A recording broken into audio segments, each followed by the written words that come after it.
Hello everyone, welcome you all. आज का हमारा एमएससी का टॉपिक है 1,3 डाइफंक्शनलाइज्ड कंपाउंड। इस पर्टिकुलर वीडियो के अंदर हम बात करने वाले हैं 1,3 डाइफंक्शनलाइज्ड कंपाउंड्स की। इससे पहले वाली वीडियो के अंदर जहां पर हमने two group carbon carbon disconnection का इंट्रोडक्शन देखा था, तो उसी के अंदर हमने टाइप्स के बारे में भी डिस्कस किया था, जिसके अंदर जो सबसे पहला टाइप है वो है 1,3 डाइफंक्शनलाइज्ड कंपाउंड।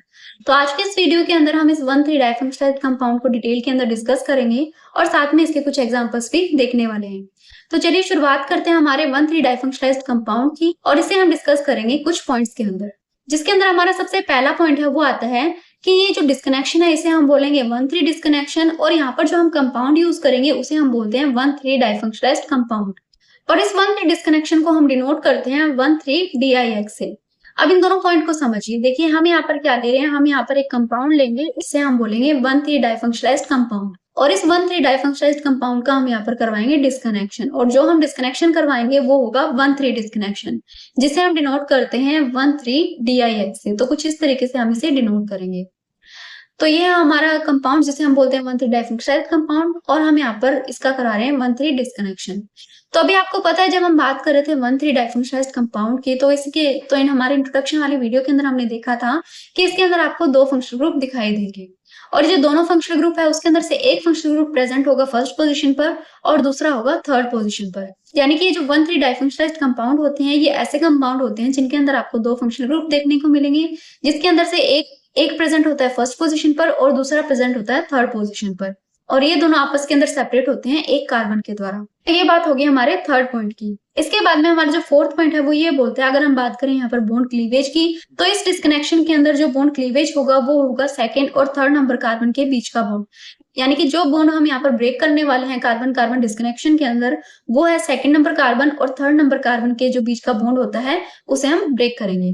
इसके बाद में जब हम इस बॉन्ड को ब्रेक कर देते हैं तो हमें वहां पर क्या होता है, एनायनिक और कैटायनिक स्पीसीज देखने को मिलती है, और वो जो एनायनिक स्पीसीज होती है वो इनोलेट होती है। यानी कि जब हम डिस्कनेक्शन कर देते हैं उस पर्टिकुलर कंपाउंड का, तो हमें वहां पर इनोलेट एनायन का फॉर्मेशन होता हुआ दिखाई देता है। तो ये थे सभी पॉइंट 1,3 डाइफंक्शनलाइज्ड कंपाउंड के। अब हम इन सभी पॉइंट को कंबाइन करते हैं और एक सिंपल सी रिएक्शन के थ्रू समझने की कोशिश करते हैं। तो इसके लिए हम एग्जांपल के तौर पर कुछ इस तरीके का कंपाउंड लेते हैं। तो हमने यहाँ पर एक कंपाउंड ड्रॉ किया है जिसके ऊपर हम कोई भी फंक्शनल ग्रुप लगा देते हैं, और ये जो फंक्शनल ग्रुप है वो सेम भी हो सकते हैं और डिफरेंट भी हो सकते हैं। तो मान लीजिए हम यहाँ पर फंक्शनल ग्रुप अप्लाई करते हैं कीटो फंक्शनल ग्रुप, तो हम यहाँ पर लगाएंगे कीटो फंक्शनल ग्रुप दोनों। तो इस तरीके से हम यहाँ पर दो फंक्शनल ग्रुप अप्लाई कर देते हैं। इसके बाद में जब हम इसकी नंबरिंग करते हैं तो यहाँ पर हम करेंगे 1, 2 और 3, इस तरीके से हम इसकी नंबरिंग करेंगे। और जब आप इस कंपाउंड का डिस्कनेक्शन करवाते हो तो हम यहाँ पर जो डिस्कनेक्शन करवाएंगे उसे हम बोलेंगे 1,3 डिस्कनेक्शन, जिसे हम डिनोट करते हैं 1,3 DIX से।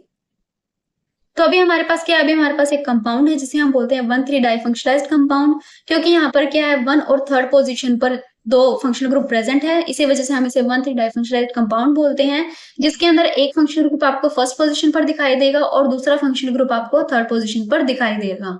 और ये जो दोनों फंक्शनल ग्रुप है ये सेपरेट होते हैं एक कार्बन एटम के द्वारा, जो कि आपको सेकंड नंबर पोजीशन पर दिखाई दे रहा है।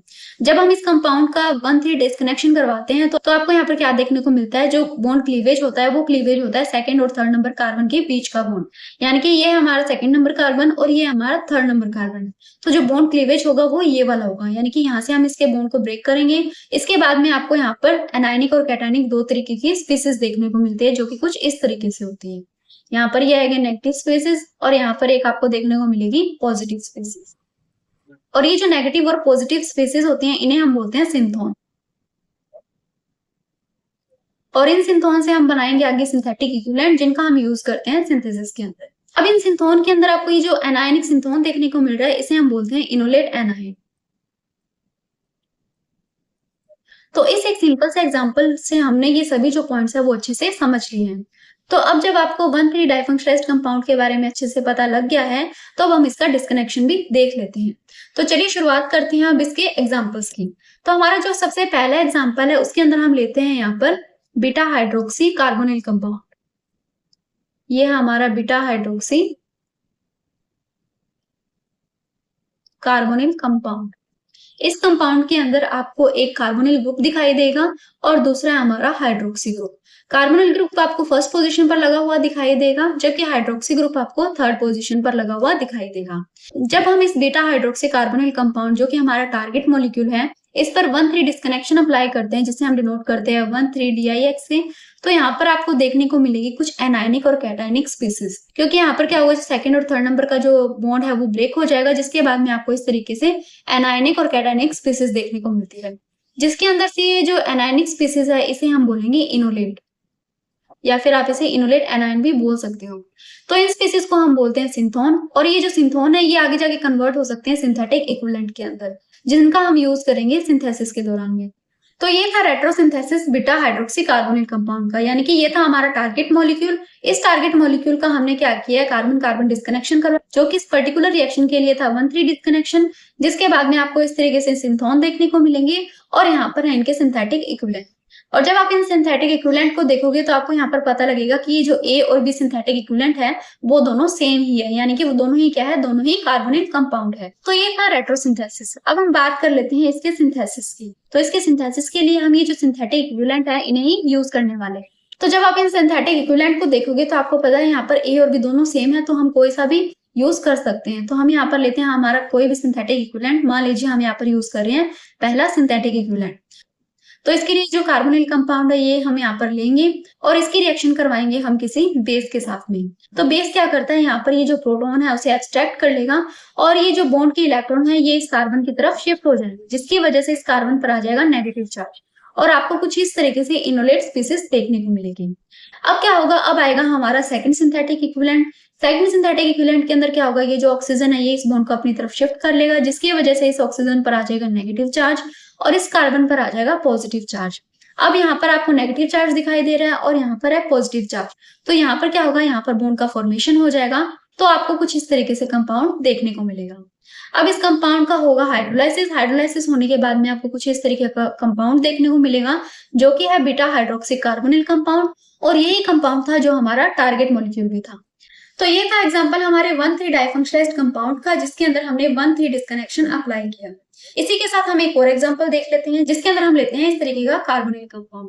इस कार्बोनिल कंपाउंड के अंदर आपको फर्स्ट और थर्ड पोजीशन पर दो कीटो ग्रुप लगे हुए दिखाई देंगे, जो कि सेपरेट है इस कार्बन से, जो कि है सेकंड नंबर कार्बन। और जब हम इस पर 1,3 डिस्कनेक्शन अप्लाई करते हैं, तो 1,3 डिस्कनेक्शन अप्लाई होने के बाद में ये जो सेकंड और थर्ड नंबर के जो कार्बन का बॉन्ड है ये यहाँ से क्लीव्ड हो जाता है, जिसके बाद में आपको कुछ इस तरीके से एनायनिक और कैटायनिक स्पीसीज देखने को मिलती है। अब यहाँ पर ये जो एनायनिक स्पीसीज है इसे हम बोलेंगे इनोलेट। तो ये जो एनायनिक और कैटायनिक स्पीसीज है इसे हम बोलते हैं सिंथोन, और इन सिंथोन से हम आगे बनाएंगे सिंथेटिक इक्विवेलेंट। तो ये है हमारे सिंथेटिक इक्विवेलेंट। आपको यहाँ पर दिखाई दे रहा होगा कि इस पर ये जो सिंथेटिक इक्विवेलेंट है वो दोनों अलग अलग है, एक है कीटोन तो दूसरा है एसिड हैलाइड। तो अब हम क्या करेंगे, अब हम इन दोनों सिंथेटिक इक्विवेलेंट का यूज करेंगे इस पर्टिकुलर टारगेट मॉलिक्यूल के सिंथेसिस के लिए, जिसके लिए हम सबसे पहले लेते हैं कीटोनिक कंपाउंड और इसकी रिएक्शन करवाते हैं किसी बेस के साथ में। बेस के साथ में रिएक्शन करवाने के बाद में क्या होगा, यहाँ से ये जो प्रोटॉन है ये एब्स्ट्रैक्ट कर लिया जाएगा इस बेस के द्वारा, और यहाँ पर आ जाएगा नेगेटिव चार्ज, जिसके बाद में आपको इस तरीके का इनोलेट एनायन देखने को मिलेगा। अब क्या होगा, अब आएगा हमारा यहाँ पर एसिड हैलाइड, और इस एसिड हैलाइड के अंदर क्या होगा, ये जो ऑक्सीजन है ये अपनी तरफ इस बॉन्ड को शिफ्ट करेगा, और इस पर आएगा पॉजिटिव चार्ज और यहाँ पर आएगा नेगेटिव चार्ज। अब ये जो नेगेटिव चार्ज है ये इस पॉजिटिव के साथ में बॉन्ड बनाएगा, और आपको कुछ इस तरीके से कंपाउंड का फॉर्मेशन होता हुआ दिखाई देगा। अब बाद में क्या होगा, इसका हाइड्रोलाइसिस होगा, और हाइड्रोलाइसिस करवाने के बाद में आपको हमारा जो टारगेट मॉलिक्यूल है वो फिर से बनता हुआ दिखाई देगा। तो ये था हमारा सेकंड एग्जांपल। इसके बाद में हम हमारा एक और एग्जांपल देख लेते हैं। इस एग्जांपल के अंदर भी हमने क्या लिया है, हमने यहाँ पर ऐसा कंपाउंड लिया है जिसके अंदर जो दोनों फंक्शनल ग्रुप है वो कीटो फंक्शनल ग्रुप है, लेकिन यहाँ पर अब की बार क्या है, यहाँ पर एक फेनिल रिंग अटैच है। अब इस कंपाउंड का हम करवाएंगे 1,3 डिस्कनेक्शन। 1,3 डिस्कनेक्शन करवाने के बाद में इस तरीके का आपको इनोलेट एनायन देखने को मिलता है। तो यहाँ पर आपको इन दोनों तरीके के सिंथोन देखने को मिलेंगे, ये है हमारे सिंथोन। इनसे क्या होगा, इनसे हम बनाएंगे इनके सिंथेटिक इक्विवेलेंट, और इन सिंथेटिक इक्विवेलेंट से क्या करेंगे, हम वापस से इस टारगेट मॉलिक्यूल का सिंथेसिस करेंगे। तो अब हम बात कर लेते हैं हमारे सिंथेसिस प्रोसेस की। तो इस सिंथेसिस प्रोसेस के अंदर हमने लिया हमारा कार्बोनिल कंपाउंड, और इस कार्बोनिल कंपाउंड को हमने रिएक्ट करवाया है बेस के साथ में, जिसके बाद में यहाँ से एक प्रोटॉन एक्सट्रैक्ट होगा और इस कार्बन पर आ जाएगा नेगेटिव चार्ज। अब ये जो कंपाउंड है ये जाकर रिएक्ट करेगा दूसरे सिंथेटिक इक्विवेलेंट के साथ में, और आपको इस तरीके का जो टारगेट मॉलिक्यूल है वो फिर से बनता हुआ दिखाई देगा। तो ये थी आज की हमारी वीडियो, जहां पर हमने 1,3 डाइफंक्शनलाइज्ड कंपाउंड को अच्छे से डिस्कस किया, और ये भी देखा कि 1,3 डाइफंक्शनलाइज्ड कंपाउंड पर किस तरीके से हम 1,3 डिस्कनेक्शन अप्लाई करते हैं, और साथ में हमने यहाँ पर इनके एग्जांपल्स भी डिस्कस किए। तो इस वीडियो के लिए इतना ही। आई होप आपको वीडियो अच्छा लगा होगा। अगर वीडियो अच्छा लगा तो please like share and subscribe कीजिए। Thank you.